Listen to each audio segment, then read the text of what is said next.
got quite emotional while I was walking here because I didn't realize it's been more than 3 years that this process has been in making, mid-2019 to be precise. And because we've all lost track of time, I quite didn't realize how long this journey has been already. So thank you very much for everyone who's here in person and for all the people who are joining us online. This launch is being hosted by the Center for the Study of Democracy, which is based in the School of Social Sciences at the University of Westminster. And the center undertakes a range of research in critical social and political, about social and political challenges and promoting an interdisciplinary research environment. You will hear more about our research in a second, but for now, I want to hand over to Professor Dibyesh Anand, without whose help we wouldn't have been able to put this event together. Dibyesh is the head of school for social sciences, but he's also the co-chair of the university's EDI committee, the Equality, Diversity and Inclusion Committee, as well as the BME Network Committee. You can also read more about our speakers' bios, and there's a list of their publications online on the Eventbrite page. So if you want to check that out, please go on our Eventbrite page. Just a quick note before we proceed. We are not going to speak about specific cases of violence at this event, but if it does bring up anything for any of you, me and Jess, we're going to be around, so come and speak to us. But for people who are online, if it does bring up anything for you, we will be checking our email, which is femdialogue@gmail.com. which is FEMDIALOGUE. So please feel free to write to us and we will respond. And this event also has a code of conduct. So we are hoping that you've all engaged with it before the event. So thank you.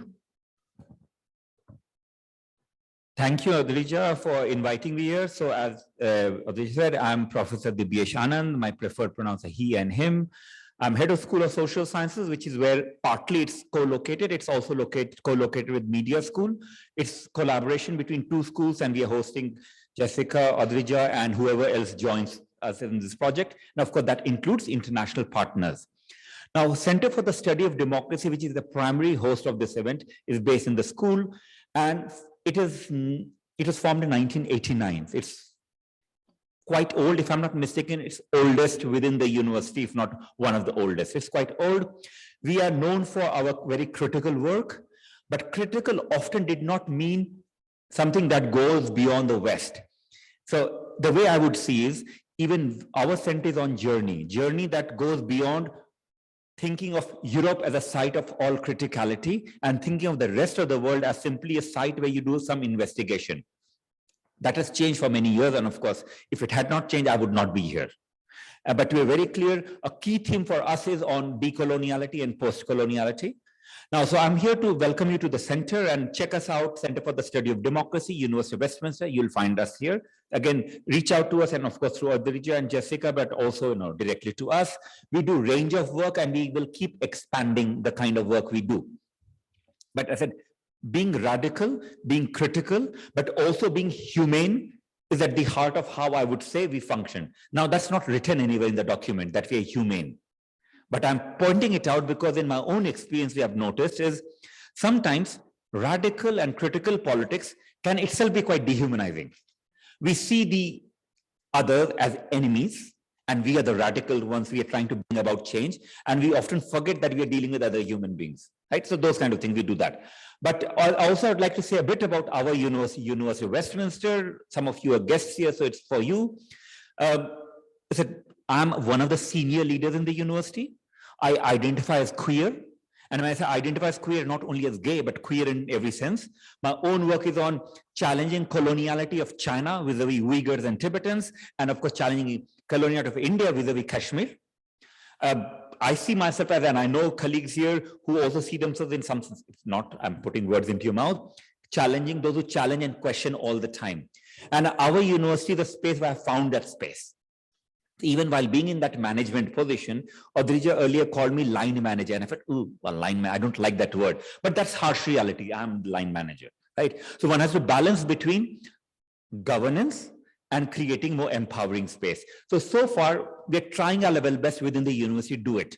But the way I see this project, apart from the importance of the project for the world, for the UK, for higher education, it's also very important within the university. Because we, like all other institutions, we grapple with all kinds of challenges. We may have the right policies, right? We may have right policies, but not necessarily the right culture. We may develop the right culture, but if policies are not there to support, it would not work. The only way in which we can manage to get better and practice what we preach is if we are humble enough to acknowledge we don't always have it right, but we want to learn from others. So the way I see this is, this project is an opportunity for our university, for our center, is to learn not only from them, because they're part of us in any case, but also learn from those who engage with this as partners, sometimes without even not being partners, but by being visitors. Because the only way in which universities can fulfill the mission of being a space where everyone can breathe, I'm using the word breathe deliberately, breathe, be themselves, if it is also humble enough to acknowledge problems, challenge it, challenge prejudices, and then come up with practices and solutions that may work for all. Now, of course, we understand that not all approach will work for all. Context matters a lot. Context can be the cultural context can be country context with the higher education or some other corporate world you're dealing with. But the fact of the matter is, we, and I said Westminster, is open. We are open about learning from each other. So that's how I see the partnership part. And what final thing would I like to say to you is, look, welcome to all of you who are there online. I mean, whether I don't know whether you can see us or not. Online, those who are here, or you can see, I need to look better. My scarves are straight, yeah, okay. For those of you online again, please keep in touch, be part of the project, help us, help the society, the place, the institution, and all institutions get better. And that, at that note, because that is what for me decolonizing is and decolonization is. Oh, I'll end with that. So our university has a very clear commitment to decolonizing and diversifying. And I'm part of that commitment, making sure that's how commitment is. Because in my own experience, my work has been on post-colonial and decolonial, I often or sometimes found that in the name of decolonization, what was happening was even sometimes marginalization of less articulate voices from global south. It was often about upper caste Indians, I include myself in that, by the way, upper caste Indians or upper class, whatever non-Western people taking this space and never talking about things that are taking place in whatever their own cultural / country context. And you could have a decolonizing approach, which is very male gendered. So the reason we have within our decolonizing and diversifying both is because we should not be forced to choose between you want this or that. Do you want a most radical white straight male person to lead your decolonizing agenda because maybe they have the right language? Or do you want to balance between that and recognizing that representations do matter? So we have no answers, but we're looking for answers. So hopefully those online and those in person will help us with that. And this project is part of it. But we're very proud to host you, Adrija and Jessica, and whoever else joins us later. It's important that we continue to support you and continue to support us. Thank you so much.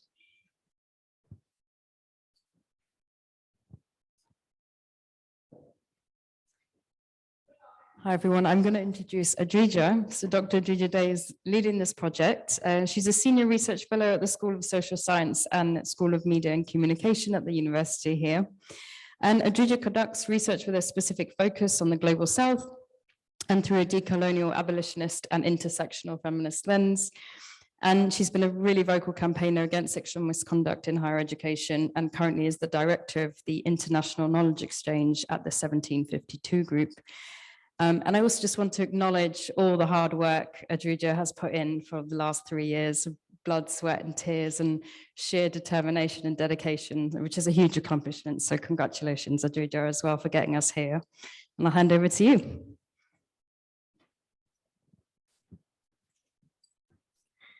Thank you, everyone. And thank you, Jess, for, yeah, I never know how to react to when my bio is being read. academics love a good acronym. I remember when I was writing this, first it was like researching sexual harassment and the only acronym was RASH. But we've come up with something better.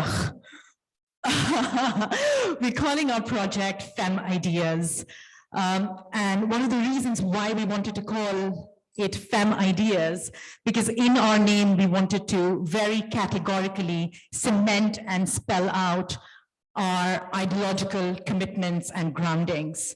And these are the principles that we are deeply, deeply committed to in this project. Beyond this, we are guided by a larger umbrella of gendered framework for analysis, learning from Black feminist and Indigenous methodologies for research, and building solidarities across borders. And Jess will speak more about our methods in a second. As our name says, our project aims to develop survivor-centered, intersectional, decolonial, abolitionist theories and approaches to prevent and better respond to sexual violence within educational institutions. We aim to do this by bringing together insights, experiences, and activism from survivors, activists, practitioners, policymakers, in the Global South, specifically Chile, Brazil, South Africa, Nigeria, and indigenous communities of New Zealand. And you will also hear from some of our project partners a bit later in the evening. But what we aim to do in this research is to kind of shift the imperial geographies of knowledge production by specifically focusing on the lessons and movements from the Global South, but also thinking about how some of these lessons can be implemented here in the Global North. In this project, we also refuse to be disciplined, had to get in a pun somewhere. We bring together various theoretical threads from different disciplines to weave together our narrative for change. It was also important to mention because the first rejection of this project came because we couldn't be fit inside in a particular discipline. Xerxes Mendez, on speaking about the importance of abolitionist work, says that abolitionist philosophy has the well-being of humanity at its core. So when Mendez describes their work, they call their work as a contribution to the building of a living bridge, a metaphor introduced by community organizer Mia Mignus for describing the kind of slow work which spans over generations to build a movement to stop sexual violence in a meaningful, unsustainable way. We imagine our project and our work in the project to be another brick in that living bridge. So in finding ways forward, we're also deeply committed to transformative justice approaches, which are also considered to be decolonial feminist for all the ways in which they seek to respond to sexual and gendered violence through specific attentiveness to the root cause and conditions that enable it. And while we're talking about structural violence, before I proceed, I wanted to convey my personal support and the support of this project for the upcoming UCU strikes, but also to our comrades in Unison and other staff and workers who are currently on strike. Many of them are online today with us. Along with patriarchy, the working and living conditions of people and the violence of racial capitalism forms the foundation to understanding how sexual violence operates within institutions. Precarity, pay, pension, pay gap, and sexual violence are deeply, deeply interconnected. And any work on sexual violence is incomplete without taking into considerations the conditions that make such violence possible and acceptable in the first place. And continuing on the topic of capitalism, I often feel that one of capital's biggest wins is that it's killed our dream of an alternative. So I've always described this project as my dream of an alternative, that a better world is possible. But the more I think about it, I realize that this was never my dream alone. It was the dream of every activist, every comrade who's helped shape this work. It's the dream of every student across the world who are pushing back and breaking the shackles of capitalist academia. It is the dream of a group of international students who came together in 2018 to start the Account for This campaign to hold institutions accountable in the UK. It's the dream of Black, Brown, Indigenous students, of queer students and trans folks who are relentlessly campaigning to implement some of the best and the most progressive changes in the sector. It is the dream of groups like the 1752 group and my comrades who are fighting every day to make change. And I could go on and on and on, but most importantly, it is the dream of every survivor of sexual and gender-based violence in higher education. So this project is our collective dream. And I'm so sorry I can't be. That's Alison, our mentor. And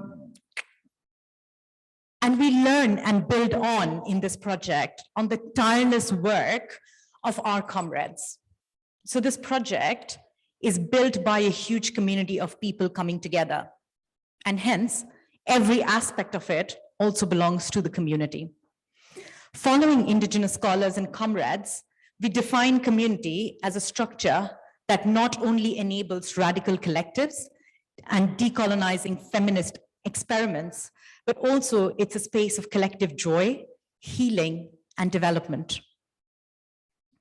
Finally, we want to disrupt some of the ways in which neoliberal academia is structured. We don't believe that research is or can ever be individual. So we bring a community together to build this research. And following the works of Maori scholar Linda Smith, we aim to incorporate ethical procedures within our project to report back to our community. We believe that theory which is not put into practice is absolutely redundant. So theory and practice speak to each other in every aspect of this project. All the knowledge that we produce in this project is copyleft. So all our major documents, our forms, everything that we produced will be uploaded on our project website that academics, activists, practitioners across the world can access. So you don't have to, so people who don't have the resources, they don't have to start this work from scratch. They have the resources available to them. We are building an archive of policy, practice, and theory, particularly from the third world and the global south, to make louder and louder the voices which are silenced or lost in academia in the global north. We are bringing together an advisory group of academics, practitioners, and activists from across the world to not only hold us accountable, but also to give us direction. We are bringing together a group of survivors to review all our questionnaires, our surveys, our focus groups materials to ensure that survivor voices and needs remain at the core of everything that we do. We also want to start a fellowship program specifically for survivors of sexual violence who have been pushed out of academia. We want to bring together academics and practitioners who can review and provide feedback on CVs and SOPs and proposals for survivors. Many of our friends in the global south, they don't have resources such as access to journal articles or books. So through this project, we also want to use our privilege to redistribute and provide some of those resources to our comrades, friends, and sisters.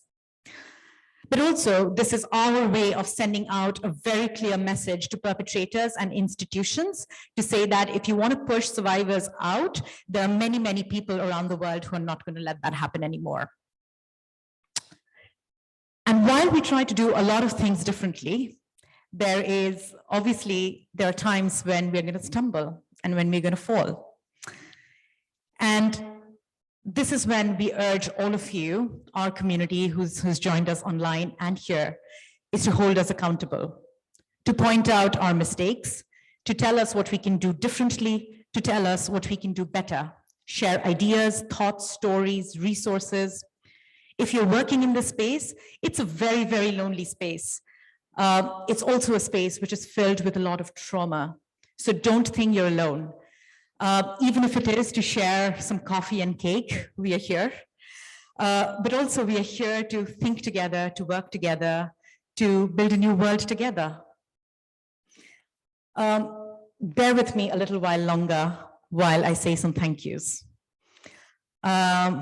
Simon, for actually telling me about this grant and for believing in this project, when not a lot of people did, including myself.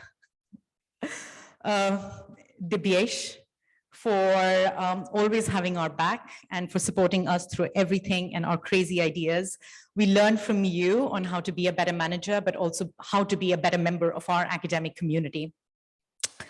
Anastasia and Radha, who are online, for supporting me from day one and for finding this project a home. Alison Phipps, our mentor, who's also online. Thank you for being so generous with your time and your comments. Alice and Michaela, for all your support and advice. Our colleagues in Camry and Social Sciences for welcoming Jess and me so warmly in the university community. Our colleagues in HR and support services, Lenny, Rochelle, Anne, who continuously support this project. Our colleagues in security and cleaning for being the warmest presence, but also reminding me to water my plants. They are the only 2 plants in my entire lifetime that I haven't killed, but also scolding me for every time that I'm late to work. Anna Bull, for providing the most critical and honest comments and for your continued support for the project. But every single person who's read my draft, who's read the proposal, who's put in their time, love, and labor into writing response, helping me prep for interviews. This project belongs to all of you. Jess, for being my fellow traveler in this wild ride. And to all our friends, comrades, sisters, family, and partners. We're so happy that some of you are here and online. Thank you is too small a word for all the ways in which you hold us, nurture us, and grow us. But what we would like to say is how grateful we are to all of you for your continuous support, care, love, affection, wisdom, reflection, lessons. And we promise to pass on the same love, care, generosity to others in our community as well. You teach us every day on how to be better. And finally, we owe this research to survivors who've given us their time and labor in retelling stories of violence and trauma, but also of love and dissent. This is our way of giving back to you, to create fractures, to disrupt existing narratives, and to build change. To you, we owe everything. And on that note, I'm going to invite Jess to come and speak a little more about the project. As I said, Jess is my co-traveler in this journey. She's a postdoc fellow at the School of Social Sciences and the School of Media and Communications.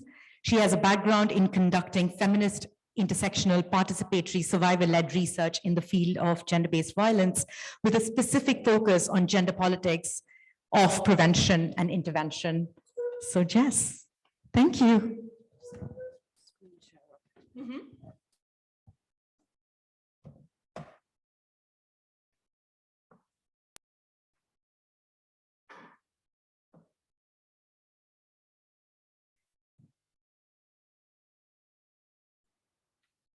Thank you, Adrija. Just to say, if you've just joined us, please feel free to grab a drink. We have a lot of wine to get through. And if you're already here, go for a second round or help yourself to nibbles as well.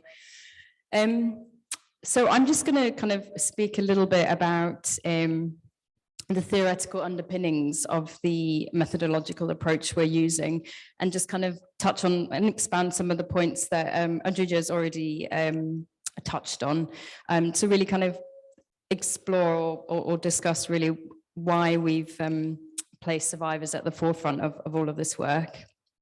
And I wanted to start with just a couple of quotes, one from a participant in my own research, and then one from Judith Herman, who I'm sure many of you, her work you're probably aware of.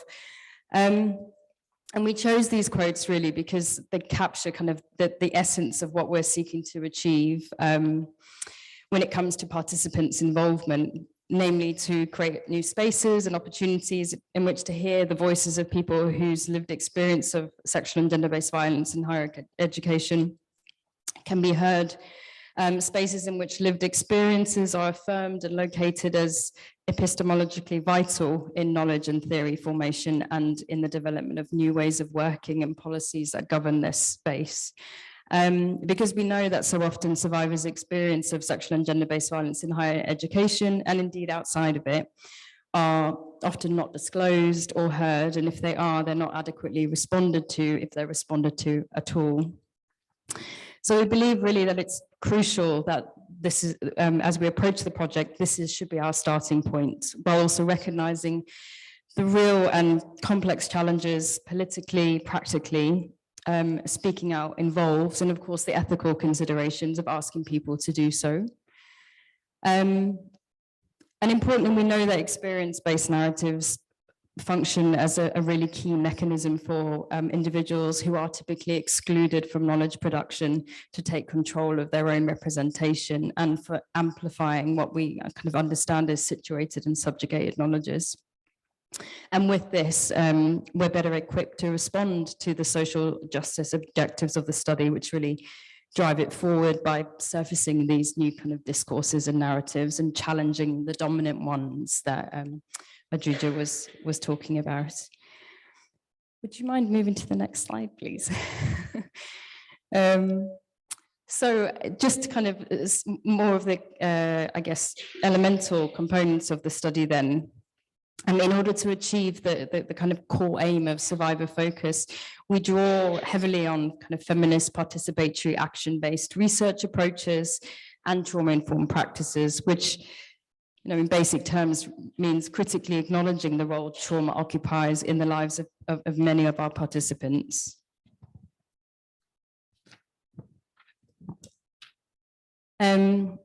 And with that, really, kind of, as Adrija has already discussed, we're locating participants not only in kind of problem posing, but also critically in problem solving, and really kind of drawing on the ethos of participatory methods, which recognize that people are experts in their own lives. So it very much is a collaborative, inclusive endeavor.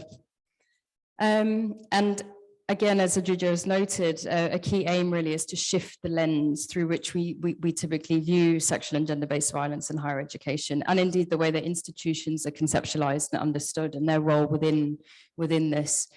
So we do this really by foregrounding these voices and perspectives, especially of those that are underrepresented.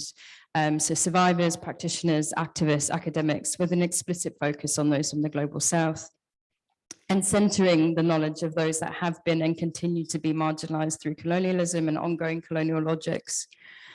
And really we understand that it's only with this type of approach that possibilities for radical intersectional social change and transformation are possible or might be achieved. And we're bringing these voices of survivors kind of into relation or triangulated with those of university personnel, practitioners and activists. And I think it's important to note here that when we say university personnel, we're using that term kind of as expansively as possible to kind of refer to any person employed or participating in the university kind of system or structure, ranging from academics, faculty, to cleaning services, to security, to catering, and so on, because we recognize that, you know, sexual and gender-based violence does not occur in isolation. It crosses structural, hierarchical boundary lines within institutional spaces. And we really therefore want to hear from all of these voices. And of course, practically speaking, we will put measures in place to manage the kind of the power dynamics that we know that are in operation within these spaces. And that will be done through kind of various different kind of mechanisms, which I won't go too deep into the methodology, but if anyone is interested, we can talk more about that. But essentially, as you know, as this slide shows, and I know Adrija has already referred to these kind of advisory groups, we're seeking to kind of ensure that we've built processes into the methodology to ensure we're accountable as researchers, and that we're answerable to the people that are involved in our research, first and foremost survivors. We've also tried to ensure that there are various ways of taking part, of feeding in, so there isn't just one kind of channel, again, to be as inclusive as we possibly can, while recognizing there'll always be kind of further work to do in that regard. We will also, everything that we do implement will be attuned to the context in which it's taking place. So we, as you know, we have the 5 country sites. We'll be working really closely with partners in those sites, some of whom you will be hearing from today. And of course, there's a whole host of considerations around ethics. I won't go into that tonight, but if anyone is interested, I do have another slide, but I won't go on to that now, but we're very happy to talk about those if that's something people are interested in. And I think at this point, we'll open it up to questions in the room if there's anything that's sprung to mind before we move on to hearing from some of our partners. Yeah, if you have any questions, comments, we accept cheering, sloganing, anything. But if not, Yeah, we will have more time for questions in the end as well. Again, feel free to go and grab wine. There's a lot of it. please do. Yeah, I'm going to quickly check online as well, because there are loads of people who are online, just to see if there are any comments or questions there. Again, people online, if you have any questions, comments, please share with us on the chat, and we will take it at take it in the end. But at this point, then, should we just move on? We're going to hear from our mentor, Alison Phipps. Alison couldn't be here in person, but I think Alison is there on the call right now, but she's on childcare duty. So she sent us very generously a little recorded message for us to play, which we're going to play in a second.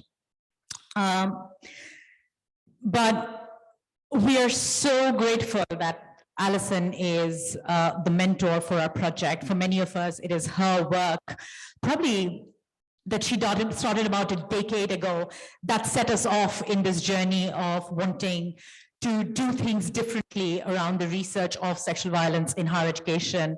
Alison she's currently co-leading the Feminist Gender Equality Network's Gender-Based Violence Group, and is one of the patrons of the Associations of Gender Studies in Africa.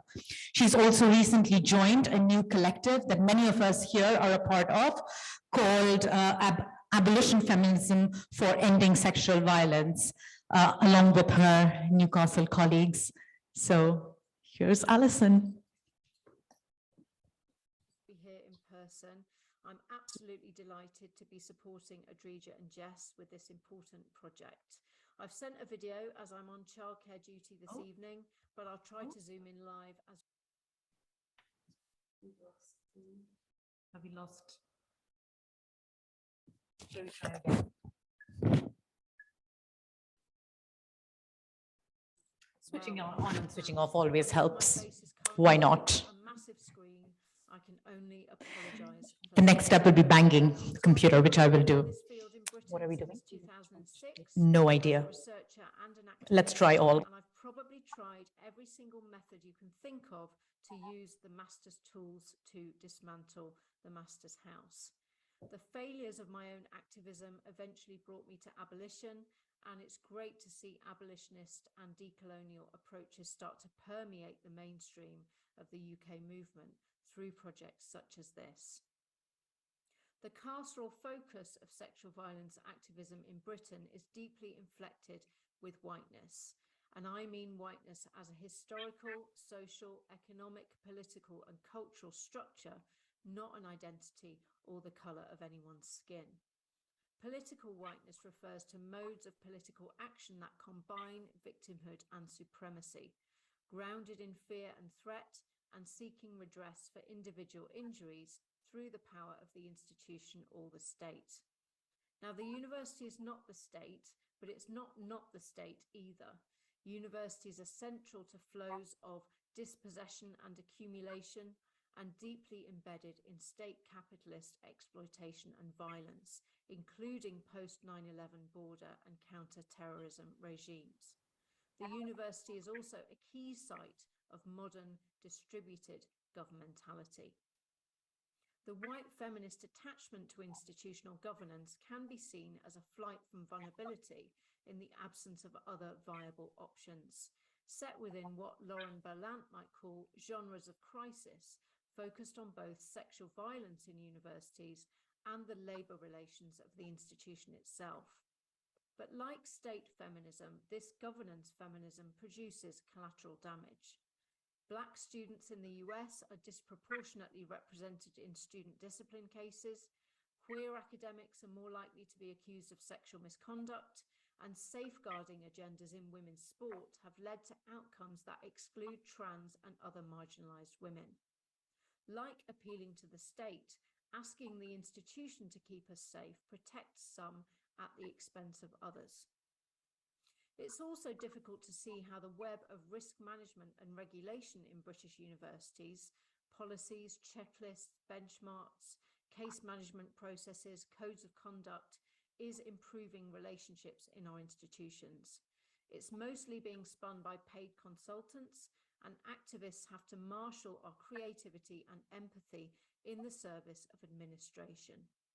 And as the threads tighten, they create a securitization of the campus, which is characteristic of the US, but which is creeping into Britain as well, and which associates sexual violence work with reactionary agendas such as prevent. That's why it's important to broaden our frame of reference, which Adrija's project seeks to do through learning from the epistemologies and practices of Global South activists. These are grounded in collective action and anti-colonial resistance, see the institution for what it is, and understand gender as co-constituted with race through sexual violence and for the ends of racial capitalism. And when we understand the role of sexual violence in racial capitalism and position against white supremacy rather than seeking power within it, we can no longer cling to the state or institution and must build alternatives instead.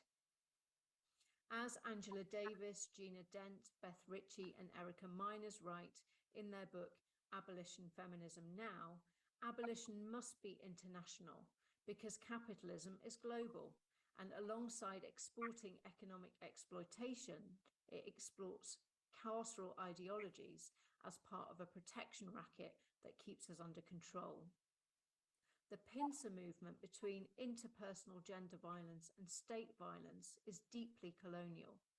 Sexual violence is a bordering project through acts that keep us afraid and imputations that tell us we should actually be fearing the dangerous other over there. When we reframe violence to include state, colonial, and institutional violence, and reframe safety as a collective relation rather than an individual possession, it helps us ask different questions. I'm so looking forward to supporting and learning from this project. Adrija and Jess are both absolute stars, and I think they have a huge amount to contribute to sexual violence scholarship and practice. I hope you all have a wonderful evening, and I'll see you on Zoom.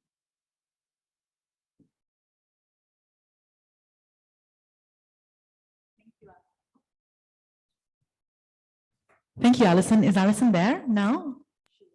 Oh, thank you, Alison, for sending us the video and for all the encouragement and generosity that you show to us and the project. Next, we were meant to hear from our project partner in South Africa, but due to some unavoidable last-minute circumstances, she's not able to join us today. So we're going to move on to our next video. It's another short video. I think Caroline might be on the call as well, but Caroline is our project partner from Brazil, Sao Paulo. I'm not going to even try to pronounce the name of the university and butcher it, but she was here last week and she very kindly recorded a little video in support of the project and telling us about why this project is important from the context of Brazil. And we're just going to get it up in a sec. And while we're waiting, please grab wine and nibbles.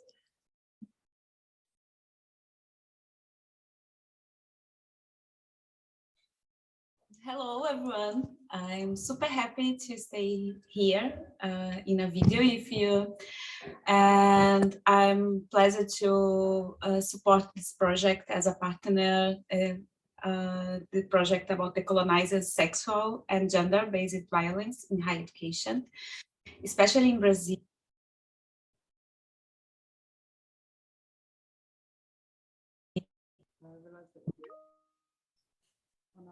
With our colleagues online.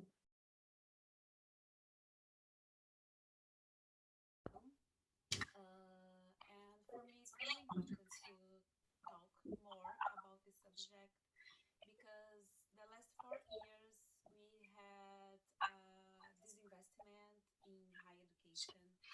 At the same time, we had a government that was really misogynist. So this kind of subject was hiding more and more in the last years. And at the same time, we have a huge movement that women that don't agree with this violence more in university context. And it's really important to talk out sex harassment in universities. And for me, it's important to understand because in Brazil, decolonizing is important because in Brazil, gender was based in colonization. So when you're talking about white and black and indigenous people, every time this kind of layer change when you mean gender. So it's not one gender, it's not essential gender. And we have so many layers, so you need this kind of research to understand more how you can provide policies in university and in how ways we can navigate to that. For example, of course, we have a huge problem that women suffer sex harassment, but at the same time, we need to understand, for example, that black guys, they are constructed are forged by violent guys. So at some point have different layers to power. That, for example, we have cases that they are accused to be a sex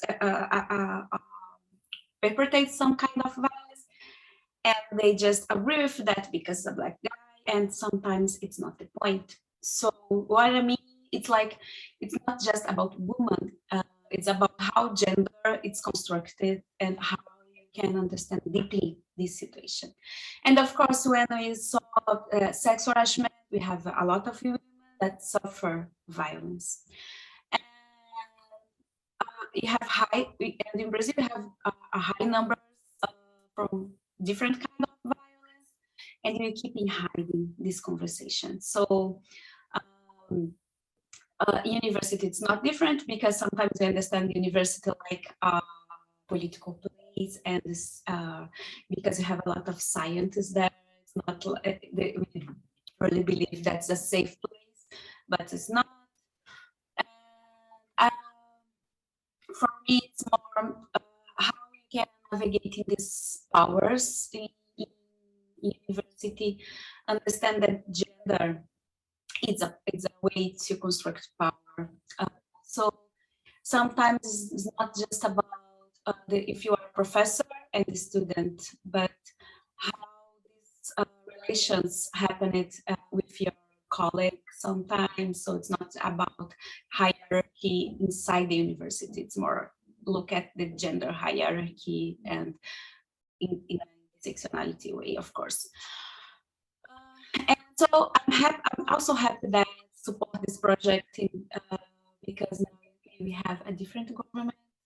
So this also can give more hope for us to try to change things and create. Because when Adrija asked me about Brazil, I just say, oh, Adrija, you know that in Brazil you don't have a lot of policies inside the university that support the sex, the report about sex harassment. So I think it's the way that for create this policy, and really hope that I like to hope in action, as Paulo Freire believed. So I really hope in action that this project can help us to change a little things or a huge things.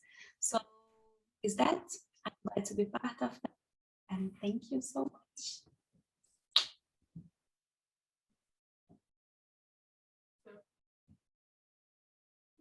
That was Caroline, our project partner from Brazil. Along with Caroline, we have project partners in South Africa, Nigeria, Chile, and New Zealand. I think that's about it.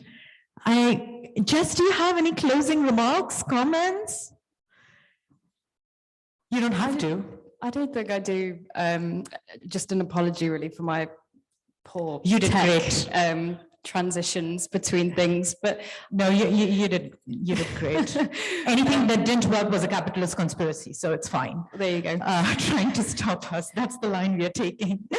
But thank you again, everyone. There's a lot of comrades and friends online who've joined us. Yeah, and I was going to say, if you have any questions, and including your colleagues online, please pop them in the chat. Yeah. But you also have, like, we're going to be around, so like grab us, ask us, have a drink with us. People online, if you want to carry on this conversation, you have our email, so like feel free to email us anytime. We can set up a Zoom call, we can meet in person. But yeah, thank you, everyone. Thank you for joining us. And again, a big thank you to every single friend, comrade, academic, practitioner, survivor who's walked so far with us in this journey and who continue to walk with us. Again, this project belongs to all of you. Yeah, we're looking forward to where this takes us. And hopefully see you soon in our next event. If you want to, we will post about all our events on our Twitter, which as of this morning is Fem Ideas. It's Fem underscore ideas. So follow us on Twitter. We'll keep, if Twitter lasts, which I highly doubt it will. And before we, until we find another more community-led social platform where we can connect with others, we are on Twitter. Have a great evening. Thank you for coming.